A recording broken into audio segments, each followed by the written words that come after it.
박문수는 영조에게 막말하는 신하였다. 이렇게 말이다. 전하께서 직언을 들으려 하지 않으시니 군신들도 전하의 뜻을 거스를까만 두려워하고 있어 상하가 서로 도리를 잃고 있습니다. 이렇게 하여 1에서 2년이 지나게 되면 나랏일이 장차 어떨 지경에 이르겠습니까? 사실 막말이라기보다는 직언이지만 그 시대 분위기로 봐선 막말 가깝다. 그런데 영조의 답변이 놀랍다. 오늘날 박문수가 아니었다면 내가 이와 같은 말을 듣지 못했을 것이다. 이렇게 영조와 박문수는 막말에 가까운 직언을 들어주고 포용해주는 사이였다. 그런데 박문수의 막말은 이뿐만이 아니었다. 전하께서는 영명함이 너무 지나치나 학식이 부족하여 작은 일은 살피지만 혹 대체를 잃기도 하십니다. 원하건대 기묘하지 않은 문서는 제거해 없애고 긴절한 공부를 하신다면 국가를 부지할 수 있을 겁니다. 자칫 영조가 중요한 일과 그렇지 않은 일조차 구분 못하는 왕이라는 말로 들릴 수도 있는 위험한 발언이다. 이런 박문수의 직언에 박문수를 처벌해야 합니다. 라는 신하들의 상소가 빗발쳤다. 그럴 때마다 영조는 이렇게 대답했다. 영성군의 이와 같은 기습을 사람들이 거칠다고 얘기하지만 나는 당직하다고 생각한다. 이렇게 영조는 박문수의 말 그 자체가 아니라 그 말이 담고 있는 뜻을 있는 그대로 다 수용해 주었다. 도대체 둘은 어떤 관계였기에 영조는 박문수의 이런 말들을 다 받아준 걸까? 사실 영조는 그렇게 만만한 사람이 아니었는데 말이다. 영조는 조선 후기의 대표적인 훌륭한 군주이기도 하지만 완벽주의자답게 굉장히 깐깐한 사람이기도 했다. 실록에 따르면 영조는 성격이 다소 급하고 감정적이며 변덕이 심하고 눈물이 많으며 화를 잘 냈다. 특히 아주 냉정한 사람이었기에 자신에게 자칫 말실수하는 신하가 있으면 쉽게 넘어가지 않는 스타일이었다. 한마디로 대단히 맞추기 힘든 스타일의 왕이었다. 그런 영조가 왜 박문수에게만큼은 관대했을까? 지금부터 차근차근 알아보자.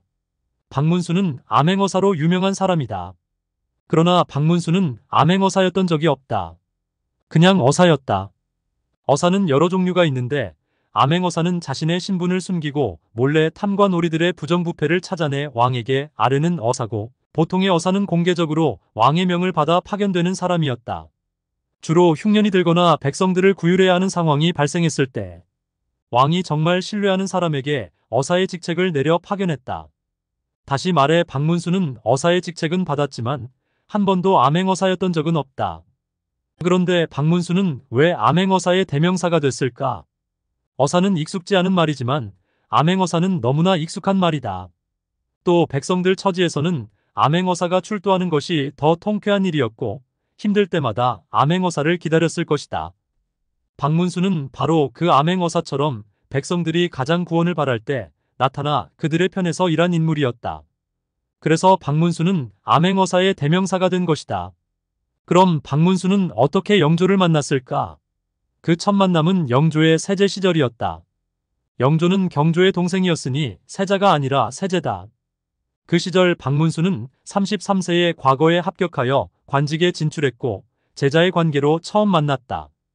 첫 만남부터 영조는 박문수를 마음에 쏙 들어했다.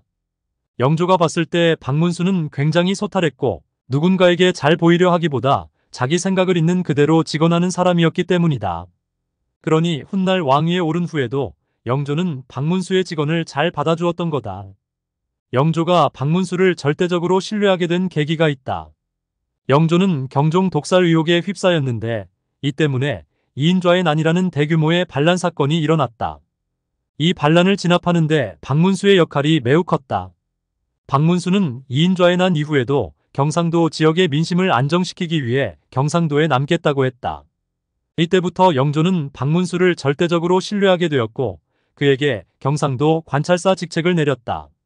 칠품이었던 박문수가 하루아침에 이품 관찰사가 된 것이다. 박문수가 경상도 관찰사로 있을 때 동해안 바닷가로 가재도구, 시신, 관 등이 떠내려오는 사건이 있었다. 박문수는 함경도 지방에 물난리가 난 것을 직감했고 급히 함경도 지방에 재난물자를 실어보내겠다고 했다. 그러자 박문수의 아랫사람들이 반대했다. 일단 조정에 보고부터 하고 조정에서 명하는 대로 처리하자고, 자칫 잘못하면 큰 화를 입을 거라고. 그러자 박문수는 이렇게 말했다. 당장 쌀 3,000석을 함경도로 보내라. 내가 문책을 당하는 것은 작은 문제요. 굶주린 백성을 구하는 것은 큰 문제다. 박문수는 독단적으로 함경도에 물자를 보냈다. 이런 박문수에게 크게 감격한 함경도 사람들은 나중에 큰 공덕비를 세워줬다.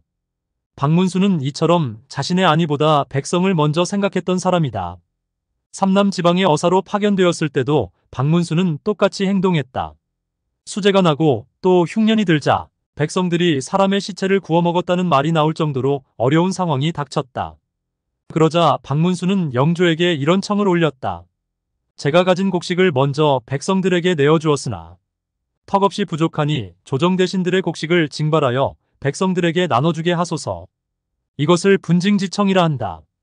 그러자 조정대신들은 미치광이 잠꼬대 같은 소리라면서 박문수를 비판했다.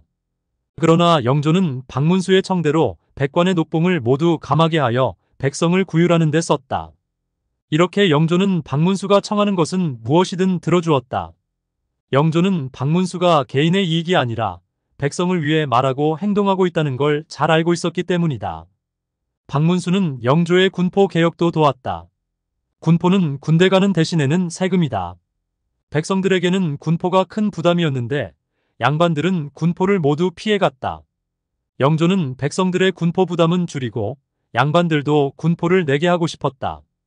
그러나 양반들이 찬성할 리가 없었다. 그런 영조의 옆에서 박문수는 백성들의 군포 부담이 너무 가중하니 줄여야 한다며 군포를 반으로 줄이는 개혁을 추진했다. 또 박문수는 굶주린 백성들에게 줄 구휼미를 마련하기 위해 많은 돈이 필요했는데 그 돈을 마련하기 위해 왕실이 관장하던 소금 사업을 국가가 가져와서 그 이윤으로 백성들을 구출하자는 제안도 했다. 그리고 소금 만드는 일은 자신이 직접 했다. 소금 만드는 일은 10시간 이상 불을 지펴야 하는 보통 힘든 일이 아니었다. 그 밖에 박문수는 국가의 재정을 줄이는 방법으로 백성들을 구휼하는 여러 가지 방안을 책으로 내는 등 한평생 백성을 위해 일했다. 이런 박문수와 영조에게는 왕과 신하라는 경계를 넘나드는 인간적인 교감이 있었다. 왜냐하면 영조와 박문수는 성장 과정이 비슷했기 때문이다. 영조의 어머니는 조선 역사상 가장 신분이 천한 궁궐의 무수리 출신 숙빈 최 씨였고 그 때문에 왕족 대접을 제대로 받지 못했다. 또 영조는 혼인 후 궁궐 밖에서 생활했는데 백성들과 허물없이 어울리며 그들의 삶을 몸소 체험했다. 박문수 역시 10살도 채 되기 전에 아버지, 할아버지, 증조부 다 돌아가시면서 가세가 급격히 기울어 홀어머니 밑에서 힘들게 과거 공부를 했다. 그러니 두 사람은 누구보다 백성들의 힘든 삶을 더 잘 이해할 수 있었다. 그런 두 사람의 마음을 잘 보여주는 영조의 말이 있다. 일생토록 얇은 옷과 거친 음식을 먹었기 때문에 나는 지금도 병이 없다. 너희들 처지에서 백성을 볼 때는 너와 나의 구별이 있을지 모르나 내가 볼 때는 모두가 나의 적자이다. 양반이나 백성이나 똑같은 자식이라 생각하는 영조의 마음을 잘 보여주는 말이다. 서로의 마음을 이해했기에 두 사람은 왕과 신하 이상의 교감을 할 수 있었다. 영조의 총애가 이토록 깊다 보니 많은 신하가 박문수를 곱깝게 보았다. 거기다 박문수가 막말에 가까운 직원까지 자라니 그는 늘 모함의 대상이 되었다. 그럴 때마다 영조는 박문수의 편을 들어주었다. 그런데 영조 말년의 나주괴서 사건 1755년 영조 31년 마이너스 소론의 윤지 등이 일으킨 모욕 사건이라는 모함 사건이 일어났다. 이 사건에 박문수도 연루되었는데 이때도 영조는 박문수의 편을 들어주려고 했다. 하지만 박문수는 영조가 이번에도 자신 편을 들어주면 영조의 정치에 많은 어려움이 생길 거라 판단해 스스로 물러났다. 그렇게 물러나 은둔 생활을 하던 박문수는 1년 후에 사망했다. 박문수가 죽었다는 소식을 들은 영조는 이렇게 말했다.